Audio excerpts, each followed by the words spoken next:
Halo Bapak dan Ibu, sekolah mungkin sudah mengimplementasikan berbagai alternatif pencegahan penyalahgunaan narkoba, mulai dari menawarkan program setelah jam sekolah, memasukkan ke dalam kurikulum, membantu orang tua menjadi lebih terinformasi, memberi konseling, atau bahkan mengidentifikasi perilaku bermasalah sebagai upaya intervensi dini. Namun, sangatlah penting bagi sekolah dan masyarakat untuk memiliki hubungan kolaboratif dalam upaya mengurangi kemungkinan penyalahgunaan narkoba juga loh. Mari kita simak pemaparan lengkapnya berikut ini. Mengapa kolaborasi sekolah dengan masyarakat atau komunitas menjadi penting?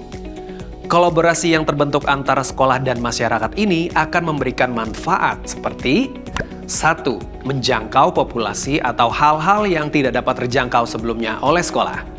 2. Menghubungkan sekolah dengan anggota komunitas lainnya. 3. Saling mempelajari dan mengenalkan keterampilan baru. 4. Menciptakan kesadaran akan masalah di lingkungan sekitar. Dan 5. Menciptakan lebih banyak peluang untuk program-program baru dan inovatif. Nah, sekolah sendiri dapat mempertimbangkan masyarakat atau komunitas-komunitas yang memiliki potensi untuk berkolaborasi seperti lembaga profesional untuk pencegahan penyalahgunaan narkoba, lembaga penegak hukum, tenaga kesehatan, organisasi kepemudaan, organisasi berbasis masyarakat, organisasi berbasis agama, dan organisasi pelayanan sosial. Kira-kira apa saja ya yang bisa dilakukan oleh sekolah dan masyarakat untuk mencegah penyalahgunaan obat-obat terlarang?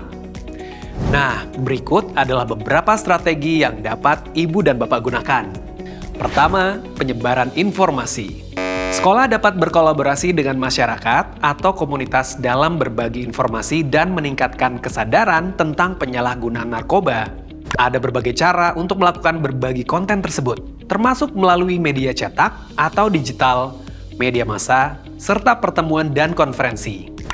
Contohnya seperti dukungan bagi peserta didik yang melakukan kegiatan-kegiatan positif di lingkungan masyarakat atau komunitas, bersama sekolah melakukan perumusan kebijakan pencegahan penyalahgunaan narkoba di sekolah, membangun pusat informasi pencegahan narkoba remaja, melakukan kampanye gaya hidup sehat tanpa narkoba, hotline pengaduan penyalahgunaan narkoba di sekolah.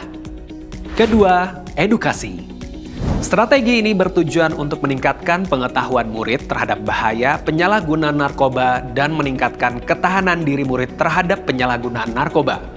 Sebagai contoh, edukasi manajemen pola asuh dan keluarga untuk orang tua murid, edukasi bahaya penyalahgunaan narkoba bagi tubuh dan juga masa depan, program pendidikan anak muda tentang keterampilan diri seperti misalnya manajemen stres, keterampilan komunikasi, pemecahan masalah, kemampuan untuk mengambil keputusan, program monitoring minat dan bakat, serta sesi diskusi dalam kelompok kecil tentang keterampilan menolak pengaruh buruk dari sebaya dan lain-lain.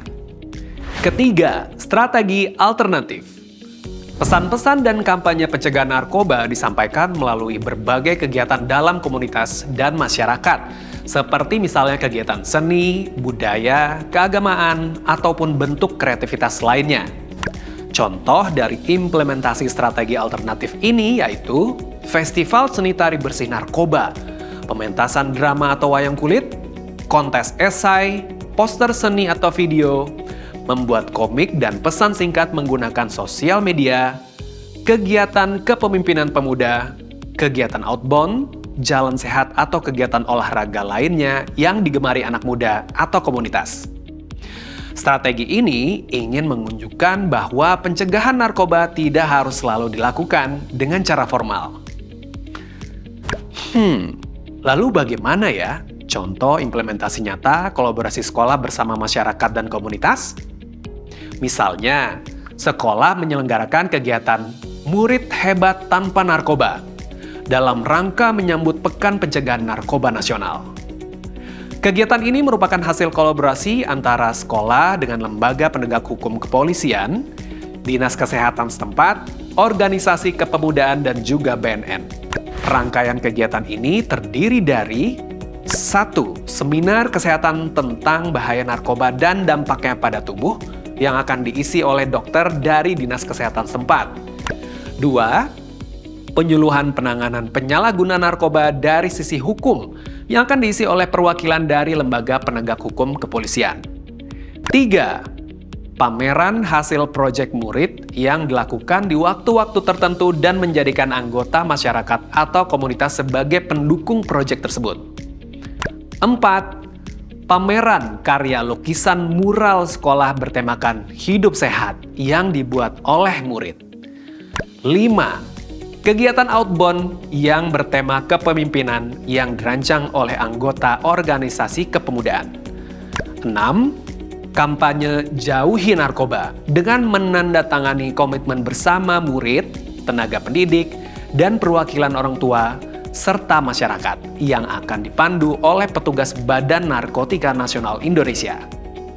7. Terakhir, rangkaian kegiatan dapat ditutup dengan pentas pergelaran seni daerah yang bertemakan pencegahan narkoba, misalnya wayang, drama, dan musik dari murid-murid sekolah.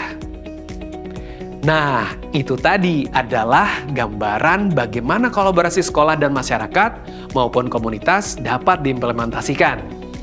Pelaksanaan upaya pencegahan melalui strategi-strategi tadi sebenarnya tidak harus selalu mengangkat isu atau tema yang berkaitan secara langsung tentang narkoba ya. Bisa saja membahas topik terkait minat dan bakat, pengembangan diri, hobi, dan topik-topik lainnya yang memiliki daya tarik bagi murid. Sehingga ada penyaluran energi yang lebih positif dibandingkan dengan penyalahgunaan narkoba. Ibu dan Bapak, kolaborasi sekolah dan masyarakat merupakan sebuah peluang.